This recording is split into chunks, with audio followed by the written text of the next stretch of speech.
खरेदी पण करताना तिला नेत नाही त्या बारकीला, म्हणजे प्रेम तुझ्यावर आहे म्हणून ती आता बघा तिथं बघा मजा, ती माझ्याबरोबर नसतेच. का नसते त्याला कारण आहे ना. तिला आजी लागते. आजी कुठली भाजी, आजीली भाजी किती लागेल? टोमॅटो सॉस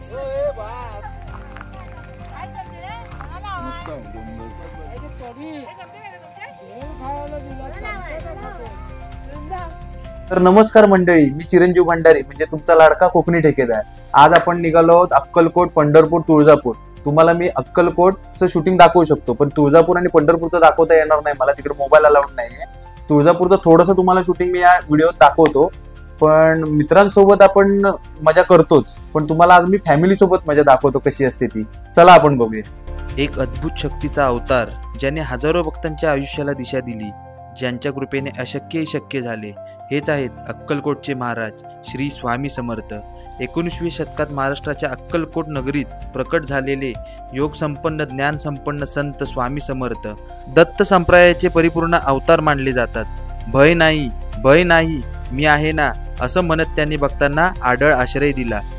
स्वामींना ना जात ना पंथ, सर्वांच्या सुखदुःखात सामील होणारा एकच आधार, स्वामी समर्थ महाराज. स्वामी समर्थ म्हणजे केवळ एक संत नव्हे, तर भक्तांच्या श्रद्धेचा अढळ दीपस्तंभ, ज्यांचं स्मरण केवळ नामस्मरण नाही, तर आत्मा शुद्ध होण्यासाठी अनुभूती आहे, तेच श्री स्वामी समर्थ. स्वामी समर्थ म्हणजे अज्ञातांचं ज्ञान, अशक्याचं शक्य आणि भक्तांसाठी अखंड कृपेचा अविरत झरा. स्वामी समर्थ समाधी मंदिर हे आहे ते पवित्र स्थान, जिथे परब्रह्मरूपी स्वामी समर्थांनी देह ठेवला आणि आजही तिथे अस्तित्वाची अनुभूती होते.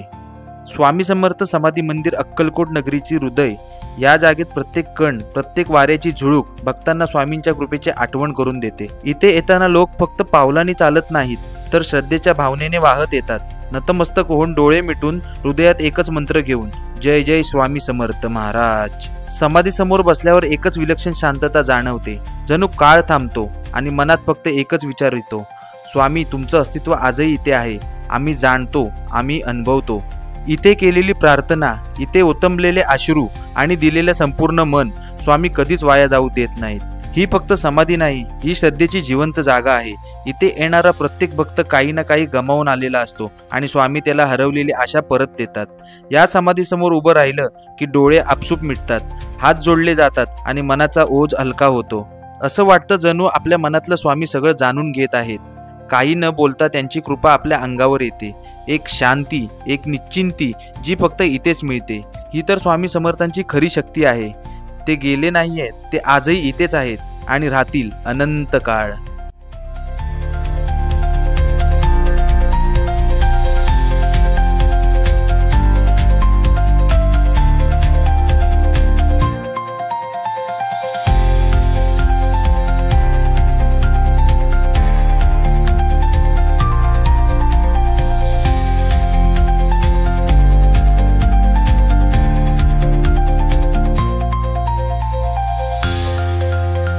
अक्कलकोट समाधी मंदिराच्या परिसरात आपण आहोत. इथे स्वामी समर्थ महाराजांचे अत्यंत निष्ठावान सेवक चोळप्पा महाराज यांचे छायाचित्र लावलेले आहे. चोळप्पा महाराजांनी आयुष्यभर स्वामींची सेवा केली आणि त्यांच्या आदेशाने भक्तांना मार्गदर्शन केले. त्यानंतर आजही त्यांच्या वंशजांनी ही सेवा परंपरा जिवंत ठेवली आहे. त्यांचेही छायाचित्र इथे साठवलेले आहेत. हे चित्र पाहून आपल्याला आठवते की स्वामींची सेवा करणे म्हणजे खरी भक्ती आणि आजही या जागेचा अनुभव घेताना भक्तांना स्वामींचा सहवास जाणवतो.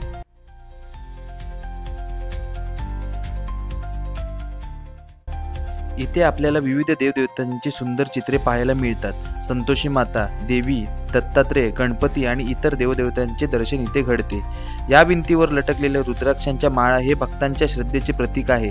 अनेक भक्त आपली इथे मनोकामना पुरी झाल्यावर रुद्राक्ष माळ अर्पण करतात. ही खोली लहान असली तरी तिच्यातील श्रद्धा आणि भक्तिभाव खूप मोठा आहे. इथे आलं की प्रत्येकाला एक वेगळीच शांतता आणि समाधानाची अनुभूती मिळते.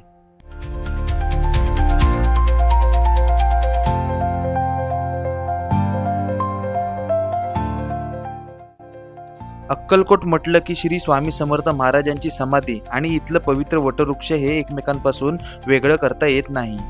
हा वटवृक्ष समाधी मंदिराच्या जवळ आहे आणि इथे स्वामी समर्थ महाराज आपल्या अनेक भक्तांना दर्शन देत. त्यांना उपदेश करत आणि संकटातून मार्ग दाखवत असत. भक्तांचा असा विश्वास आहे की या वटवृक्षाखाली बसून स्वामी समर्थ महाराजांनी आपला बराच काळ साधना केली. आजही हजारो भक्त इथे बसून नामस्मरण करतात आणि मनाला शांती अनुभवतात. या वटवृक्षाची सावली भक्तांना जणू आईच्या कुशीत विसावल्यासारखी शांतता आणि आधार देते. म्हणूनच अक्कलकोटला आलेला प्रत्येक भक्त इथे नक्कीच दर्शन घेतो. अक्कलकोटमधील समाधी मंदिराच्या आवारात उभा असलेला हा पवित्र वटवृक्ष म्हणजे स्वामी समर्थ महाराजांच्या अद्भुत कार्याचा जिवंत साक्षीदार आहे. भक्तांचा अनुभव असा आहे की या वटवृक्षाखाली बसल्यावर मनाला अपार शांती, श्रद्धा आणि आध्यात्मिक ऊर्जा मिळते.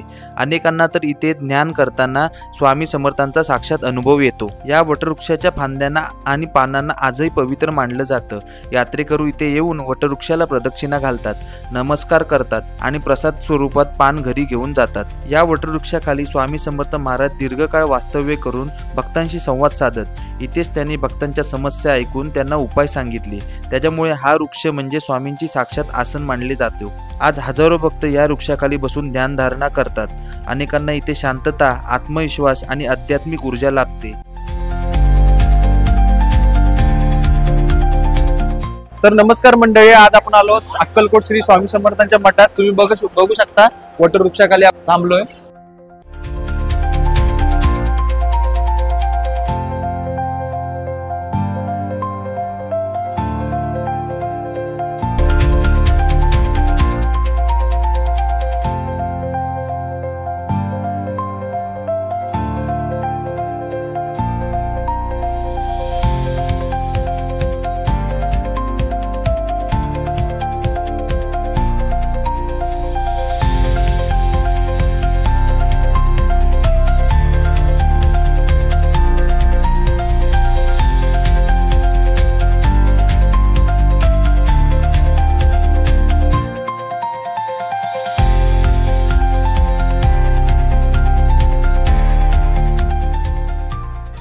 मनाच्या शांतीसाठी नक्कीच अक्कलकोट देवस्थानला तुम्ही भेट द्या.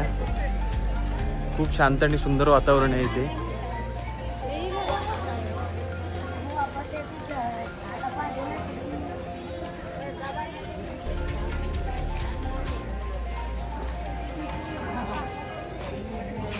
हे तुम्ही बघू शकता मागे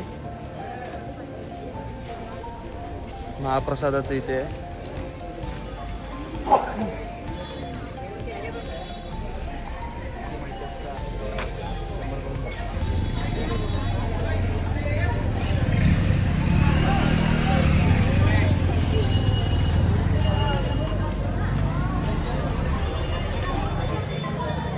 स्वामींच्या प्रतिमेखाली फोटो काढण्यासाठी ही मागं गर्दी बघू शकताय. ही स्वामींची प्रतिमा.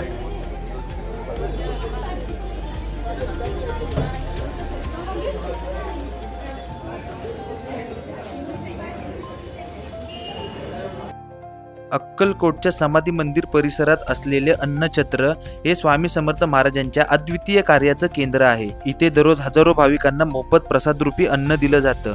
म्हणतात, भुकेल्याला अन्न देणं म्हणजे साक्षात ईश्वराची सेवा करणं, आणि याच विचारांचा वारसा या अन्नछत्राने जपला आहे. स्वामी समर्थ महाराजांनी स्वतः या सेवेला प्रोत्साहन दिलं होतं. म्हणून आजही भक्तांच्या मदतीने हे अन्नछत्र अखंड सुरू आहे. जगभरातून येणारा भाविक येथे येऊन भोजनाचा प्रसाद घेतो आणि समाधानाने समाधीचं दर्शन करतो. अक्कलकोटची यात्रा, समाधीचं दर्शन आणि अन्नछत्राचा प्रसाद हे तिन्ही मिळूनच पूर्ण होतो. अक्कलकोटच्या समाधी मंदिर परिसरातील अन्नछत्र हे स्वामी समर्थ महाराजांच्या दयाळूपणाचं जिवंत उदाहरण आहे. असे म्हणतात, भुकेलेल्या अन्न देणं म्हणजे साक्षात नारायणाची सेवा करणं होय. स्वामींनी स्वतः ही सेवा भक्तांना शिकवली आहे आणि आजही या ठिकाणी ही अखंड परंपरा चालू आहे. दररोज हजारो यात्रेकरी येथे प्रसादरूप भोजनाचा लाभ घेतात. कुणालाही भेदभाव नाही. कोणी गरीब, कोणी श्रीमंत, लहान मोठे सर्वांना एकच रांगेत बसून समान प्रेमाने अन्न दिले जाते. भक्तांच्या दानातून आणि सेवाभावातून हे अन्नछत्र चालतं.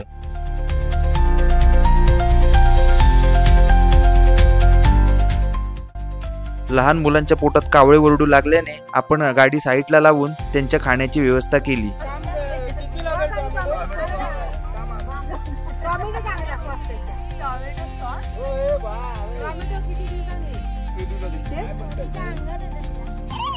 खरेदी पण करताना तिला नेत नाही त्या बारकीला, म्हणजे प्रेम तिच्यावर आहे म्हणून ती आता बघा, तिथं बघा मजा, ती माझ्याबरोबर नसतेच. अरे पण का नसते त्याला कारण आहे ना. तिला आजी लागते. आजी कुठली भाजी आजी भाजी आजी खरेदीच सगळं. अरे काय घेल ना ती फक्त ते हिला रुंदालाच घेणार आणि तिला घेतच नाही. ती पण लेकच आहे ना.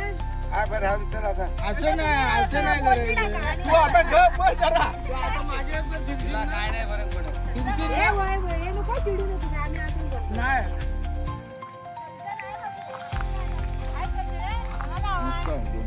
निसर्गरम्य वातावरणात भेळचा आनंद घेऊन आम्ही तुळजापूर या ठिकाणी दर्शनाला निघालो. तुळजापूरच्या गडावर उभं राहिलं की प्रत्येक वाऱ्याच्या झुळकात भवानी मातेचं सामर्थ्य आणि प्रत्येक घंटानादात तिचं महत्त्व अनुभवायला मिळतं.